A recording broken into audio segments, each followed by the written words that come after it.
السلام علیکم ورحمۃ اللہ وبرکاتہ۔ اس وقت میں آپ کے سامنے آیت نمبر 36 کا ترجمہ لے کر حاضر ہوں۔ 36 سماعت فرمائیے۔ اعوذ باللہ من الشیطان الرجیم، بسم اللہ الرحمن الرحیم۔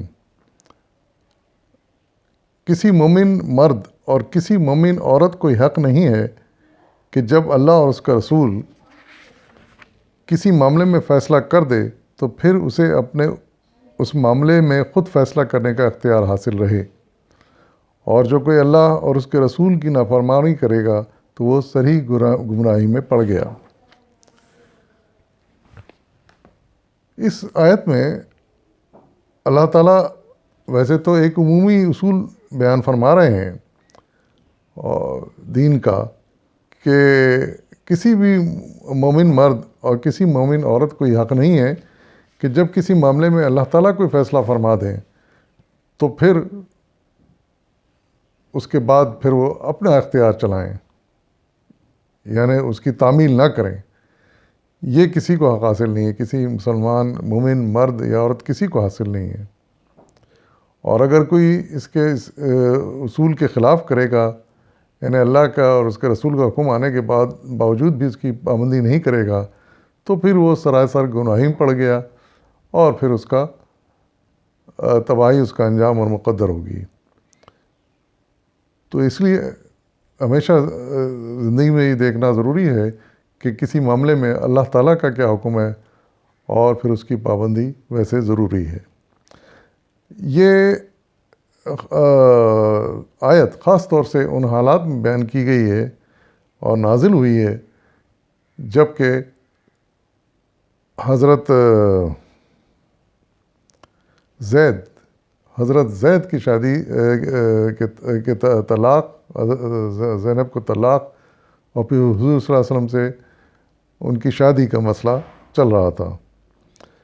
اس بارے میں تھوڑی تفسیر مولانا لکھتے ہیں، اس سماعت کے قابل ہے۔ آپ لکھتے ہیں کہ ابن عباس، مجاہد، قتادہ، اکرمہ اور مقاتل بن حیان کہتے ہیں کہ یہ آیت اس وقت نازل ہوئی تھی جب نبی صلی اللہ علیہ وسلم نے حضرت زید کے لیے حضرت زینب کے ساتھ نکاح کا پیغام دیا تھا، اور حضرت زینب اور ان کے رشتہ داروں نے اسے نامنظور کر دیا تھا۔ ابن عباس کی روایت ہے کہ جب حضور نے یہ پیغام دیا تو حضرت زینب نے کہا کہ میں ان سے نسب میں بہتر ہوں۔ ابن سعد کا بیان ہے کہ انہوں نے جواب میں یہ بھی کہا تھا کہ میں اسے اپنے لیے پسند نہیں کرتی، میں قریش کی شریف زادی ہوں۔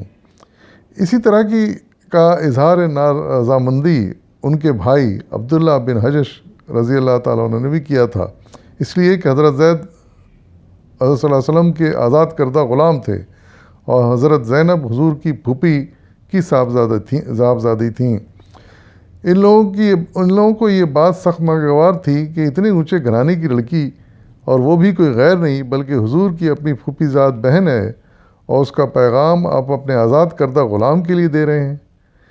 اس پر یہ آیت نازل ہوئی اور اسے سنتے ہی حضرت زینب اور ان کے سب خاندان والوں نے بلا تعامل سر اطاعت خم کر دیا۔ اس کے بعد نبی صلی اللہ علیہ وسلم نے ان کا نکاح پڑھایا۔ خود حضرت زید کی طرف سے 10 دینار اور 60 درہم مہر ادا کیا گیا، چڑھاوے کے کپڑے دیے اور کچھ سامان خوراک گھر کے خرچ کے لیے بھی بھجوا دیا۔ تو یہ وہ صورتحال تھی جس میں یہ آیت نازل ہوئی، اور دیکھیے کہ کس طریقے سے پھر اللہ تعالیٰ کے حکم کی تعمیل ہوئی جو اس قرآنی آیت کے صورت میں نازل ہوا۔ تو اسی طرح ہمیں چاہیے کہ اللہ تعالیٰ کا حکم دیکھنے کے لیے، اس پہ عمل کرنے کے لیے، اس کو سمجھنے کے لیے ہم قرآن کا مطالعہ ضرور کریں کہ وہ حقیقت میں حکم کیا ہے، اور حکم واضح ہو جائے تو پھر حتی الامکان اس کی اطاعت کرنے کی کوشش کریں۔ یہی ایک مسلمان کا شیوہ ہونا چاہیے، ایک مومن کا شیوہ ہونا چاہیے، اور یہی اللہ کو پسند ہے، اور جو اس کے خلاف کرے گا پھر وہ گمراہی میں پڑ جائے گا۔ وآخر دعوانا الحمد للہ رب العالمین۔